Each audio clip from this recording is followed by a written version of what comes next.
Menko Polhukam Mahfud MD menitipkan dua hal kepada Presiden Joko Widodo atau Jokowi usai menyatakan mundur dari Kabinet Indonesia Maju atau KIM. Kata Mahfud MD, ada dua tugasnya yang belum selesai selama memimpin Kementerian Koordinator Politik Hukum dan Keamanan atau Kemenko Polhukam. Kedua tugas tersebut ialah penarikan utang kasus bantuan likuiditas Bank Indonesia atau BLBI dan pelanggaran HAM berat di masa lalu. Untuk kasus BLBI, kata Mahfud MD, pihaknya telah berhasil menyita aset kasus BLBI sebesar 35,8 triliun rupiah, di mana total kerugian negara akibat BLBI mencapai 111 triliun rupiah. Mahfud MD berharap sisa aset dana BLBI yang harus ditarik bisa diselesaikan oleh pemerintah.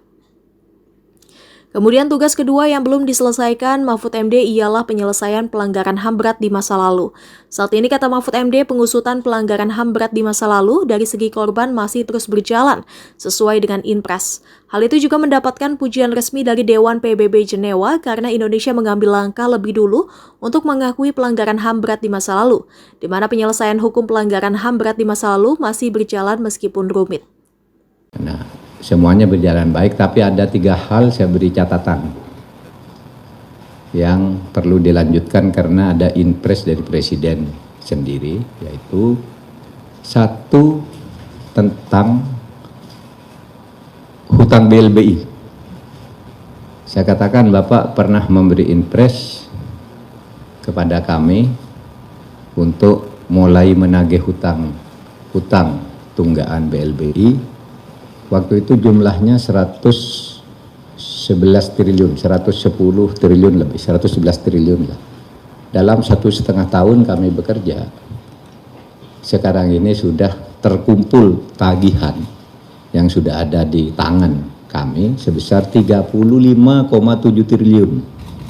Yang kalau dihitung dengan persentase itu 31,8%. Kemudian berikutnya yang saya sampaikan tentang penyelesaian HAM berat di masa lalu yang memfokuskan pada sudut korban.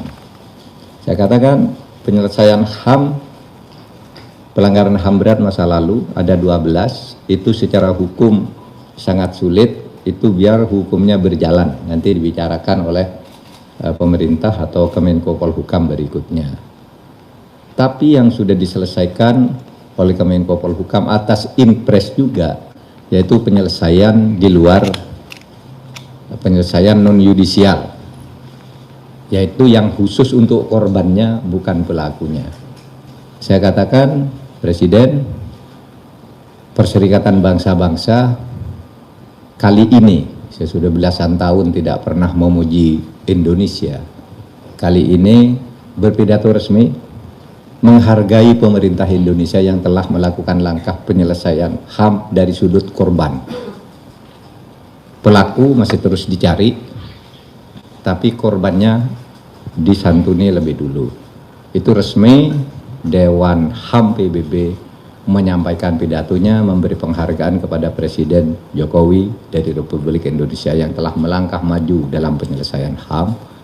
Bahkan dalam 3 kali sidang HAM berturut-turut selama 3 tahun, waktu saya jadi Menko Polhukam, itu Indonesia tidak pernah disebut lagi oleh Dewan HAM PBB sebagai negara yang bermasalah.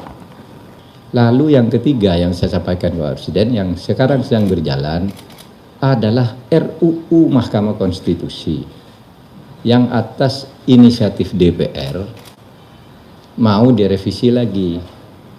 Saya katakan kepada Bapak Presiden saya tidak setuju dan saya menghentikan pembahasan itu karena aturan peralihannya itu tidak adil bagi hakim yang ada sekarang. Sehingga saya katakan ya itu 3 hal, yang lain rutin jalan, tidak ada masalah.